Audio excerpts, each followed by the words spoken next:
Halo, perkenalkan nama saya Criscentia Rexiana Rana dengan NIM 11211143 kelas A Prodi Manajemen. Di sini saya akan menjelaskan tentang rencana bisnis. Jenis bisnis yang ingin saya buat adalah usaha jasa yakni laundry. Deskripsi konsep bisnis yang akan dibangun. Laundry atau binatu adalah fasilitas di mana pakaian dicuci dan dikeringkan. Dengan perkembangan model busana dan aneka pernak-perniknya, misalnya jenis-jenis pakaian yang memiliki banyak motif yang tidak mudah untuk dicuci sendiri, dan berbagai jenis perlengkapan lainnya seperti pelayanan cuci handuk, cuci selimut, cuci bed cover. Dengan perkembangan kain serta modelnya, maka pencucian dan perawatannya menjadi sulit. Nah, disitulah jasa laundry mulai dibutuhkan dan usaha laundry makin maju. Jasa laundry bukan hanya sekedar tempat mencuci, melainkan sebagai tempat perawatan pakaian agar lebih bersih dan awet, dan faktor serba instan serta praktis. Nah, disinilah alasan saya mengambil usaha laundry, karena usaha laundry saat ini sangat dibutuhkan dan juga semakin maju karena perkembangan zaman. Jika zaman dahulu jasa laundry hanya digunakan di hotel, tapi saat ini laundry sudah digunakan di masyarakat umum. Yang ketiga, pasar sasaran. Yang menjadi target pasar dari usaha laundry saya adalah seluruh masyarakat umum dari berbagai kalangan, mulai dari remaja dan dewasa. Yang keempat, pesaing dan kondisi pesaing. Pesaing yang menjalankan usaha ini memang sudah banyak, tapi di tempat tinggal saya belum ada yang menjalankan usaha laundry tersebut, sehingga persaingan usaha ini belum begitu tinggi. Yang kelima, operasional organisasi bisnis. 1. Peralatan yang dibutuhkan dan fungsinya. Yang pertama itu mesin cuci, fungsinya untuk membantu mencuci dan membersihkan pakaian. Yang kedua, air, fungsinya untuk mencuci pakaian. Yang ketiga, bokor dan ember, fungsinya untuk menampung air untuk baju yang akan dibilas. Yang keempat, rinso atau daya, fungsinya untuk membersihkan pakaian secara all out, membuat warna pakaian semakin cerah dan cemerlang, dan juga membuat pakaian lebih harum dan wangi tahan lama. Yang kelima, hanger. Fungsinya untuk menjemur baju yang sudah supaya dikeringkan. Yang keenam, setrika. Fungsinya untuk menyetrika pakaian agar rapi. Yang ketujuh, spray. Fungsinya untuk memberikan keharuman tahan lama pada pakaian dan memudahkan proses menyetrika. Yang ke-8, plastik. Fungsinya untuk menyimpan pakaian yang sudah rapi dan siap diantar. Oke, yang kedua, proses dan tahapan produksi. Yang pertama, penerimaan pakaian kotor, menghitung pakaian dengan seksama dan timbang dengan alat yang bisa dilihat oleh konsumen, membuat tanda terima, menanyakan nama dan alamatnya, kemudian berikan tanda terima untuk konsumen. Pemberian tanda, pisahkan tiap pakaian dengan menggunakan kantong agar terhindar dari pencampuran. Yang kedua, pemilahan jenis pakaian. Sebelum memulai proses pencucian, kelompokkan pakaian dengan jenisnya. Pisahkan pakaian yang mudah luntur dan tidak berwarna, yang putih, serta pakaian yang bernoda berat. Yang ketiga, pembersihan noda. Cermati juga bagian tersembunyi yang sering menimbulkan noda, seperti bagian kira lipatan bawah lengan atau bagian bawah celana panjang. Yang ketiga, pencucian utama. Saat melakukan pencucian, gunakan sabun cuci baju sesuai dengan pemilihan yang sudah dilakukan sebelumnya. Yang keempat, pembilasan.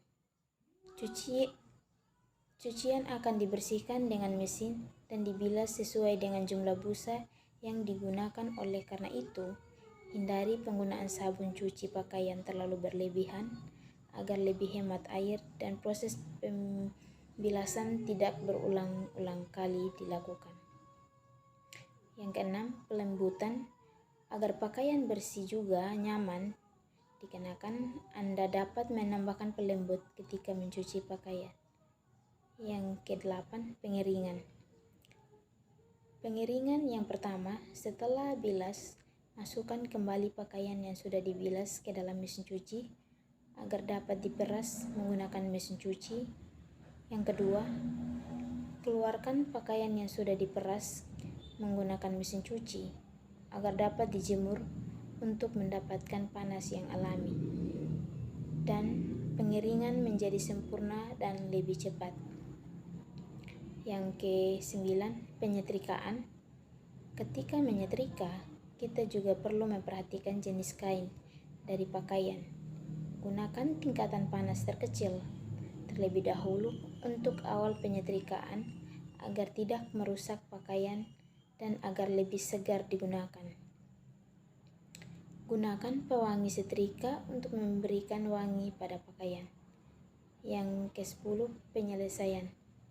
Setelah semua ini langkah-langkah sudah dilakukan, mulailah membungkus cucian berdasarkan catatan pesanan. Yang ketiga itu posisi dalam bisnis.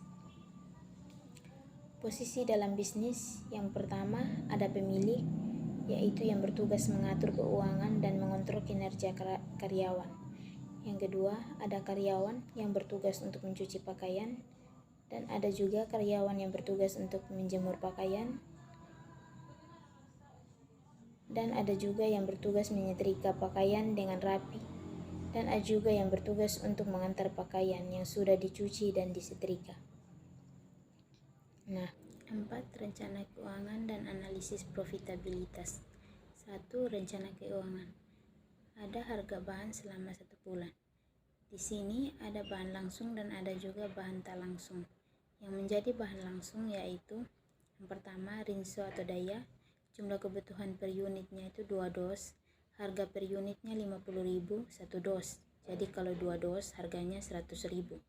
Kedua, pewangi, jumlah kebutuhannya 1 botol, harganya 20.000. Ketiga, spray, jumlah kebutuhannya 3 botol, harganya 10.000 1 botol. Jadi beli 3 harganya 30.000 per botol. Plastik, jumlah kebutuhannya 1 pak, harganya 5.000. Jadi total biaya bahan langsung yaitu senilai 155.000. Selain bahan langsung, ada juga bahan tak langsung, yaitu air. Air ini tidak kami beli karena milik sendiri. Jadi, total pengadaan bahan sebesar 155.000. Yang kedua, harga alat. Yang pertama, mesin cuci. Jumlah kebutuhannya 1 buah. Harga per unitnya 1.800.000. Yang kedua, setrika. Jumlah kebutuhannya 1 buah. Harga per unitnya 150.000. Yang ketiga, ember dan bokor. Jumlah kebutuhannya 3 buah. Harga per unit 20.000. Jadi 3 buah 60.000. 4. Hanger, jumlah kebutuhannya 5 lusin, harga per lusin 25.000, jadi 5 lusin harganya 125.000. Kelima, plastik, jumlah kebutuhan 6 pak, harga per paknya 5.000, jadi 6 pak 30.000. Jadi total pembelian peralatan 2.165.000. Yang ketiga itu gaji karyawan. Di sini ada 2 jenis tenaga kerja.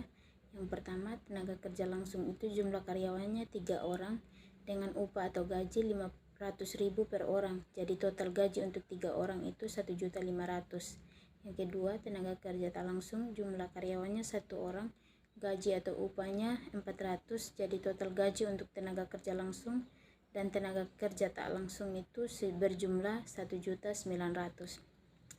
Sini saya akan menjelaskan seluruh total biaya selama 1 bulan. Jenis biaya itu biaya utama, produk yang pertama pengadaan bahan langsung itu totalnya 155.000. Yang kedua, tenaga kerja langsung itu totalnya 1.500.000. Jadi total biaya utamanya itu 655.000.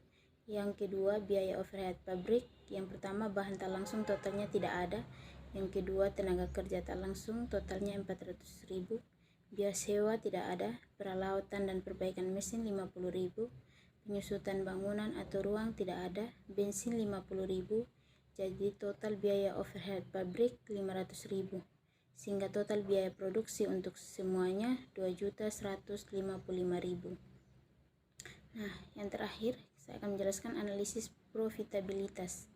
Harga dari laundry yang kami jalankan itu 10.000 1 kilo, jadi dalam sehari kira-kira mendapatkan 50 kg pakaian yang akan dicuci, berarti dalam sebulan sekitar 600 kg pakaian yang akan dicuci, sehingga analisis profitabilitasnya adalah 600 kali 10.000 6 juta. Jadi 6 juta dari keuntungan kita itu dikurangi dengan total biaya untuk produksi sehingga mendapatkan 3.845.000. Jadi keuntungan yang diperoleh selama 1 bulan yaitu 3.845.000.